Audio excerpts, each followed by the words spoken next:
मुख्यमंत्री को ईडी ने सम्मन सर्व किया। उसके बाद से बीजेपी और जेएमएम नेतृत्व वाली महागठबंधन सरकार आमने सामने है। लगातार कन्फ्रंटेशन हो रहा है।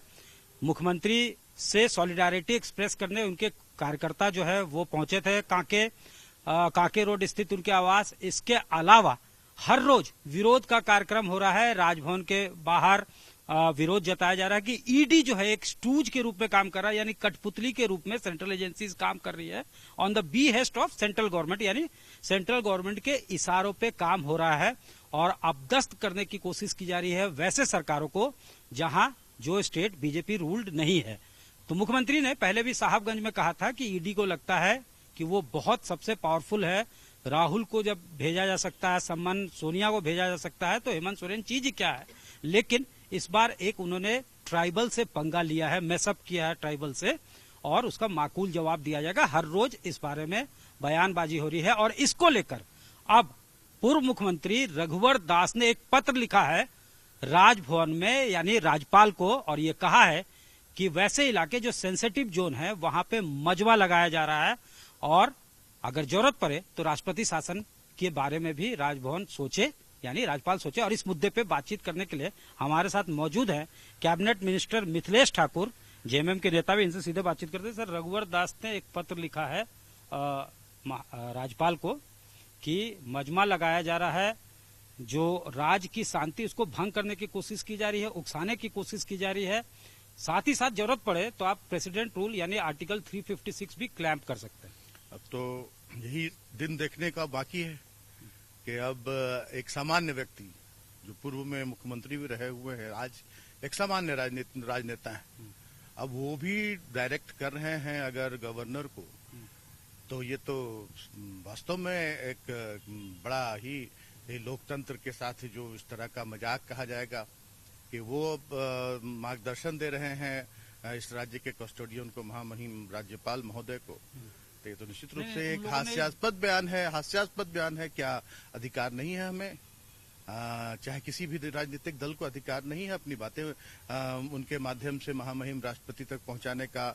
क्या कोई गवर्नर हाउस के समीप किसी धरने प्रदर्शन पर रोक है? सर, बेसिकली उनका कहना यह है कि जिस तरह से मुख्यमंत्री ने बयान दिया कि इस बार ट्राइबल से पंगा ले लिया है, माकूल जवाब दिया जाएगा, आप जाइए और ऐसा कीजिए कि बीजेपी को छुपने का जगह नहीं मिले। बेशक पॉलिटिकली जो है आप अवेयर होइए, ये हो सकता है, लेकिन बीजेपी का ये कहना है कि उकसाने की कोशिश की जा रही है।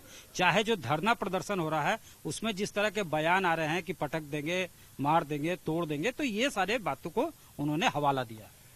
देखिए, जब आप करें तो उस पर कोई तरह की बात नहीं, कोई तरह की चर्चा नहीं, और जब उसका जवाब मिले तो बहुत इनको मिर्ची लगती है। आज जिस तरह का माहौल यहाँ पैदा हो गया है पूरे देश में, झारखंड के परिप्रेक्ष्य में, आज राजनीतिक लोग ही नहीं, आम लोग इसकी चर्चा कर रहे हैं कि किस तरह से लोकतंत्र को पैरों के तले कुचलने की साजिश रची जा रही है। एक चुनी हुई सरकार को किस तरह से 2019 से लेकर आज तक विभिन्न माध्यमों से, पहले तो खरीद फरोख्त और लोगों को डराना धमकाना, फिर संवैधानिक संस्थाओं का दुरुपयोग करना, केंद्रीय एजेंसियों का दुरुपयोग करना, ये सारे इस तरह का माहौल बनाया जा रहा है।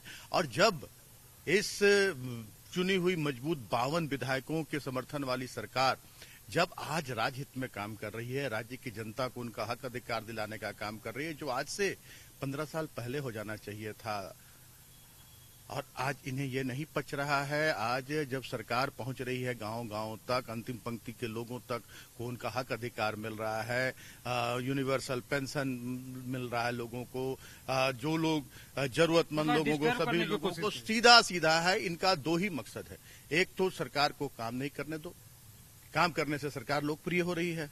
आज लोकप्रियता का ये माहौल है कि आज के दिन में अगर चुनाव हो जाए तो इन्हें एक सीट के लाले पड़ेंगे। मैं दावे के साथ कहता हूँ। जहां तक आदिवासी की बात कही कि ट्राइबल को इस तरह से, तो मैं कहता हूं कि आदिवासियों का इतिहास है। आज आप वीर बिरसा मुंडा से लेकर सिद्धू कानू को देख लीजिए, सिद्धू कानू, फूलो झानो और दिलाबर पीताम्बर जैसे लोग जिन्होंने अंग्रेजों की गोलियों के सामने घुटने नहीं टेके, तो उसी आदिवासी का और उसी आंदोलनकारी जिस समय उनके आगे पीछे कोई नहीं था। देशुम गुरु शिबू सोरेन ने कभी पीछे मुड़कर नहीं देखा, कभी गोलियों किससे नहीं डरे, कभी जेल से नहीं डरे और अलग राज्य करा लिया। तो अगर कोई भी, मैं कहता हूं कोई भी, अगर इस राज्य को विकास की गति देने से रोकेगा, यहाँ की जनता को उनका हक अधिकार दिलाने से रोकेगा, तो निश्चित रूप से उस पर कार्रवाई होगी, निश्चित रूप से, और जनता कार्रवाई करेगी। सर ये बताइए कि सुप्रीम कोर्ट के फैसले को किस तरह से देखते हैं? जो पीआईएल सीएम के खिलाफ था उसको सेट असाइड कर दिया। देखिए, साच को आंच नहीं, मैंने कहा, एक माननीय मुख्यमंत्री ने भी ये बात कही है बार बार, सत्यमेव जयते, साच को आंच नहीं। और जो नेक्सस एक काम कर रहा है, एक नेक्सस बना हुआ है कि कैसे इस सरकार को हम लोग यहाँ से हटाएं और फिर जो लूट खसोट का जो आलम था, बाहर के लोग आकर यहाँ की खनिज संपदा, जल जंगल, जमीन को धड़ल्ले से लूट रहे थे, फिर वही साम्राज्य कायम हो जाए। लेकिन अब जनता पूरी तरह से जाग चुकी है। अब ऐसे तत्वों को जनता तो करारा जवाब देगी ही। और हम बार बार कहते आए हैं कि हमें बाबा साहब भीमराव अम्बेडकर के संविधान पर भरोसा है, हमें इस देश के कानून पर भरोसा है। और पूरे भरोसे के साथ कानून के मंदिर में हमारे माननीय मुख्यमंत्री ने गुहार लगाई थी कि हमें इस तरह से प्रताड़ित किया जा रहा है। बेवजह कुछ एक ऐसा तत्व जो पहले तो एक्सटॉर्शन करने की कोशिश करता है, जब उसमें कामयाब नहीं होता है तो फिर गलत तथ्यों के साथ कोर्ट को गुमराह करता है। लेकिन न्यायालय के मंदिर में देर है अंधेर नहीं, और उसका परिणाम कल देखने को मिल गया है। आज जवाब नहीं है भाजपा के लोगों के पास, इसका जवाब नहीं है। एक आखिरी सवाल सर, कि उसमें भी ईडी और सीबीआई के जांच की मांग की गई थी, तो उसको तो सेट असाइड कर दिया सुप्रीम कोर्ट ने। तो ईडी के रोल को आप कैसे देखते हैं? जेएमएम तो जो है लगातार सवाल उठा रही है। आज देखिए, सवाल या निशान उठते हैं, जेएमएम नहीं। मैं कह रहा हूँ पूरे देश की जनता झारखंड का जो एपिसोड चल रहा है, झारखंड में जो गतिविधियां चल रही है, उसको पूरे देश की जनता देख रही है। और पूरे देश की जनता इस पर थू थू कर रही है कि कैसे एन केन प्राकरण, मतलब कोई भी हथकंडा अपनाकर हम इस लोकप्रिय सरकार को, वहां के केंद्र में बैठे लोग कैसे इस लोकप्रिय सरकार को हम पदच्युत करें, विकास का काम नहीं करने दें। और जहां तक बात जांच की है, तो जांच से हमारे माननीय मुख्यमंत्री कभी पीछे नहीं हटते हैं। लेकिन जिस मामले में जांच शुरू हुई थी मनरेगा से, और जांच पहुंच गई आपको साहेबगंज के स्टोन चिप्स, जहां मजदूर हमारे कितने बेरोजगार हो गए, आज कितने छोटे मोटे व्यवसाय आज व्यवसाय उन्हें बंद कर देना पड़ा। और सारे मामले ये जितने भी लीज हुए थे, मैं दावे के साथ कहता हूं, जितने भी लीज हुए थे, जितने भी क्रशर इंस्टॉल हुए थे, वो सारे माननीय रघुवर दास जी के कार्यकाल में हुए थे। तो एक आंख में काजल, एक आंख में सुरमा। अगर ईडी के पास कोई ऐसा प्रमाण है भी, तो फिर रघुवर दास से क्यों नहीं पूछताछ होती है? जब सरयू राय जी, उनके कैबिनेट के मंत्री, आंकड़ों के साथ, पूरे डाटा के साथ से मीडिया को उपलब्ध कराते हैं और कहते हैं कि उन पर क्यों नहीं जांच, क्यों माननीय हेमंत सोरेन को ही जांच के घेरे में क्यों लिया जा रहा है? रघुवर दास से भी पूछताछ होनी चाहिए। आज पूजा सिंघल को क्लीन चिट देने वाले कौन है? आज क्लीन चिट देना, प्रमोशन देना और बड़े पदों पर आसीन कराना, ये भी तो उसी सरकार का काम था। ठीक है सर, धन्यवाद। तो ये साफ तौर से इनका कहना है, ईडी पार्टीशियन रोल प्ले कर रही है, मंत्री का साफ तौर से कहना है। और झारखंड को इसलिए टारगेट किया जा रहा है क्योंकि यहाँ की सरकार लोकप्रियता के नए डायमेंशन जोड़ रही है।